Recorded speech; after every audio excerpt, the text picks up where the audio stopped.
It's Saeed. And your girl, Robin. Representing You Venture Travel. And we're back again to share with you the information that you need. And so today, this video is going to talk about things that you should not, let me repeat, should not be packing on your next Carnival cruise.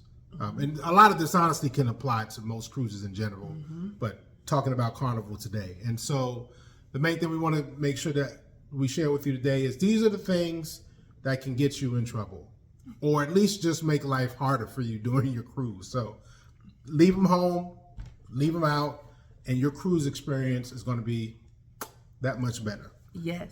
So Robin, to start us off. And one reason that inspired this video is that we are going on a cruise this summer with our family. We're so excited. We're celebrating our graduates and our family. So we're getting our family prepared for the cruise. And so we wanted to share this information with you, our internet family, our YouTube family.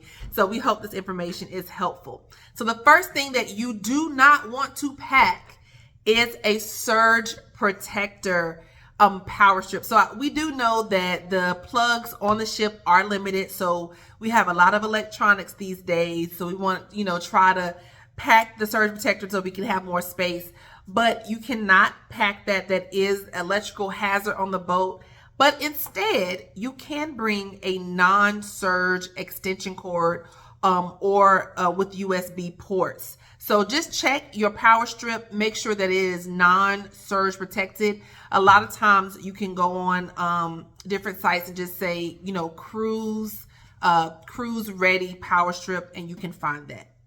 Right. So number 2, irons and steamers. If you are the person who needs to look super neat all the time, and hey, I try to live a wrinkle-free life if I can help it. But unfortunately, on a cruise ship, I cannot bring my own iron and steamer onto the ship, primarily because they're fire hazards because of the voltage that they, take. If you ever notice at home, when you turn on the iron, you might see that light flick a little bit. So you don't want to have that happen on a cruise ship. So they're fire hazards, not allowed, no steamers, no irons.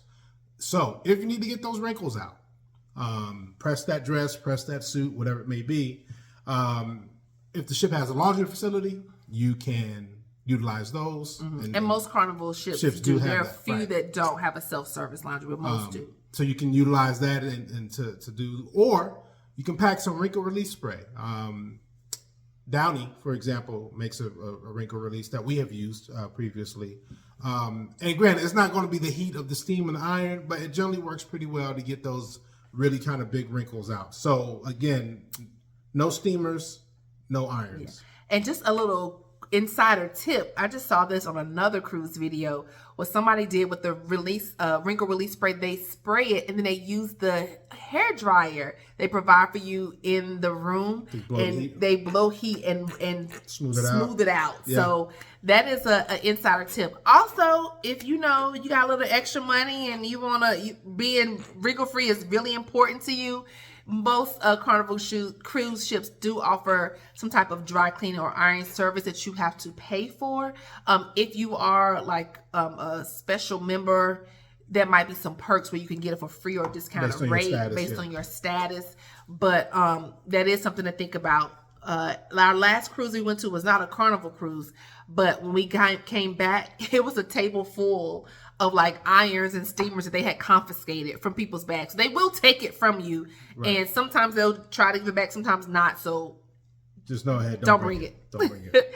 The next thing is you don't want to bring other high watts appliances, such as like hair dryers over 15,000 watts. Most Carnival ships will provide a hair dryer for you. It's not going to be like the most state of the art, but it can get the job done. You can't bring hot plates or certain curling irons that have exposed heating elements. Those are things that you cannot bring it. Those will be confiscated. So just instead use the provided hair dryer that's in the stateroom. For my girls, instead of trying to curl your hair, get some vacation braids, get a updo, get something that you don't have to worry about your hair because you're on vacation. Who wants to curl their hair on vacation, right? So, don't bring those items or they might take them from you. Right. And you may never know that they're not there until you open your bag and they're gone. Right. So, speaking of which, number 4, for our caffeine heads, coffee makers and kettles. Can't bring them, guys. Can't do it. Again, much like the other electronics we talk about, generally because these are fire hazards, or they can overload the ship's electrical grid, if you will. Mm-hmm. So not allowed. Ship offers free coffee, tea, hot water. You have a lot of access to those things just on the ship generally. So again, leave your coffee makers, your kettles, your K cups, all of those things. Leave that at home and take advantage of the coffee, tea, and hot water that is going to be available on the ship. Next thing, for those of you that might be trying to set the mood or to make sure that your rooms have some smell goods, do not bring candles or incense, all right? That is not allowed. Those are open flames and they are strictly banned.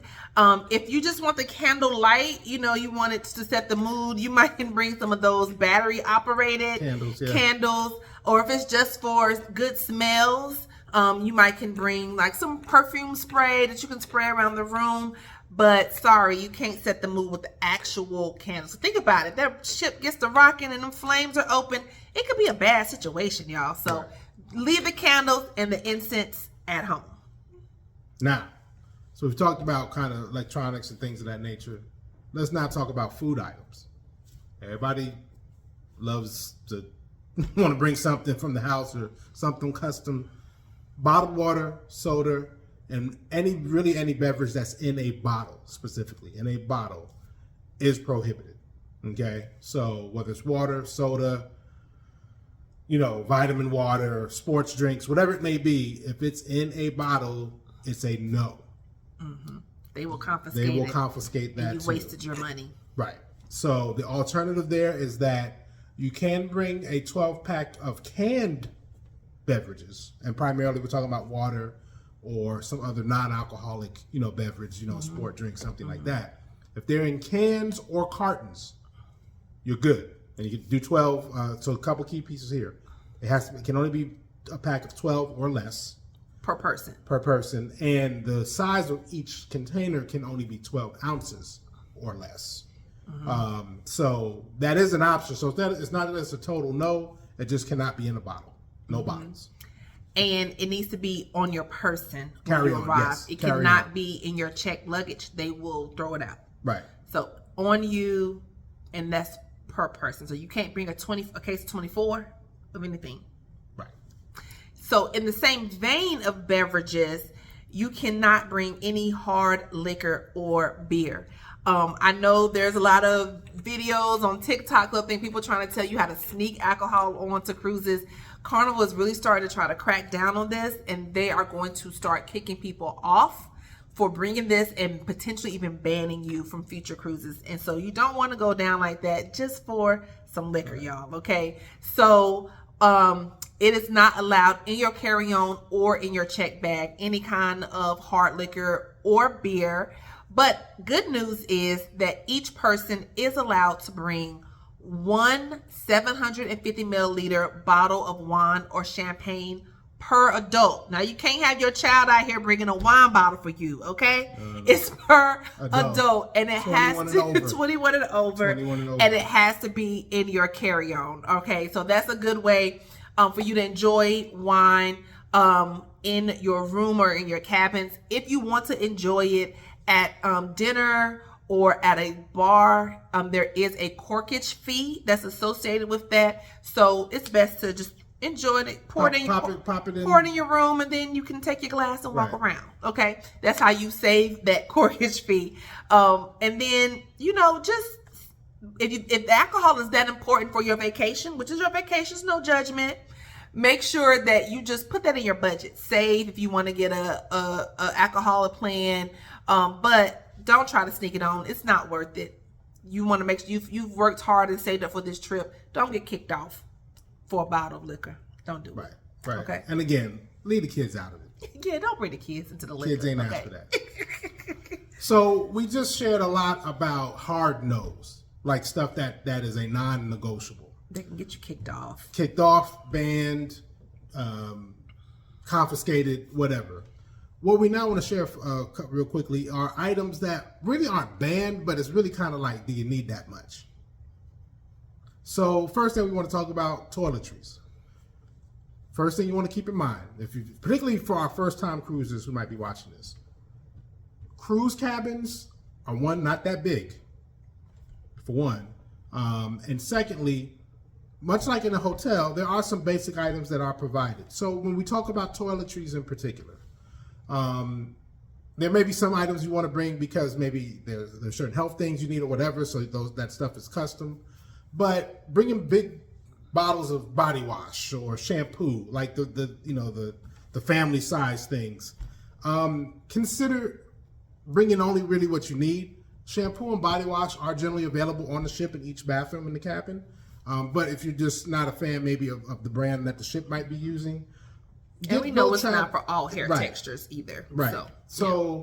But get the little travel bottles, pour in the stuff, and and then you can manage it that way. Bringing the 32-ounce shampoo. Think about your space. Think about the other stuff you're going to carry on the trip, and just be efficient in how you handle your toiletries. Mm-hmm. And to keep in mind too, even if you're driving to the port, I know if you're flying, most airlines, there's a 50-pound limit for checked luggage. But even if you're driving to the port, the cruise ship does ask you to keep your luggage under 50 pounds as well. I've never seen them really truly like enforce regulate it, but you do want to keep it just in case there's that one person that's really trying to be that person. Make sure that it's near 50 pounds or close to 50 pounds. So these unnecessary items can pull your weight up. And then plus, it's just a lot of weight for you to be lugging around, something that's over 50 pounds. So including one thing that can really get your bags heavy is having so many shoes. Or too many formal outfits. I know some of us love cruising to get the opportunity to dress up and wear those new pair of shoes that you've been keeping in your closet. But, one thing that I like to do on a cruise, and I'm not going to say I'm an expert at light packing because I'm not. I pack a lot of clothes, I admit. But one thing I do try to do is pack stuff in the same kind of color frame so that you can wear shoes with multiple outfits. Right. So try to make sure any shoes you bring, you can wear them for multiple outfits. Most Carnival cruises, depending on your length, they do have 1 or 2 elegant nights. But you don't need to bring 5 outfits. Bring a couple of things, and you don't have to, if you can be as fancy or not as fancy as you want to on those elegant nights, but try to minimize your shoes. That can get you a lot of weight. Remember, it's a relaxing vacation, so flip-flops, sandals, those things are always acceptable. And then you want to bring 1 or 2 nice pair of shoes, that's fine, but don't bring every shoe in your closet. I know you want to wear them, but maybe not this time. So in the vein of doing too much, tech. Like we stated earlier about what you can't bring when we talk about the surge protection and stuff like that. One of the reasons people bring surge protectors is because they have 35 items that they want to plug up. Again, to Robin's point, this is a cruise. This is enjoyable. One of the benefits even of cruising and going on vacation period is having the opportunity at some time to kind of disconnect and detach a little bit. We live in a world where it's tech all the time. And it's so, one, there are limited outlets to the point we made earlier. But 2, maybe even just for your own peace of mind, don't overpack the electronics. You don't need 3 tablets, 2 laptops, 3 phones. That also just increases your likelihood of theft. You know what I'm saying? Right. You don't want to, it's too much to keep up with. It's theft. And again, really the idea of just being able to kind of detach. Disconnect. So really assess what are the electronics that you absolutely need. Obviously your cell phone, okay, we got that. Again, maybe a tablet for folks who like to do maybe e-reading and things of that nature. Or even if you maybe do a little bit of photography, you want to take some pictures. But don't overdo it. Again, what we're trying to say here is be efficient and assess, are you really going to use this item in the time frame that you're going to be on the cruise? Mm-hmm. And like we said, the outlets are limited anyway, so you're not going to have space to plug up 100 things anyway. Right. Next thing is for those of you that want to stay nice and fit and you're planning to exercise on your cruise, don't bring a whole lot of personal weights and mats and all those things.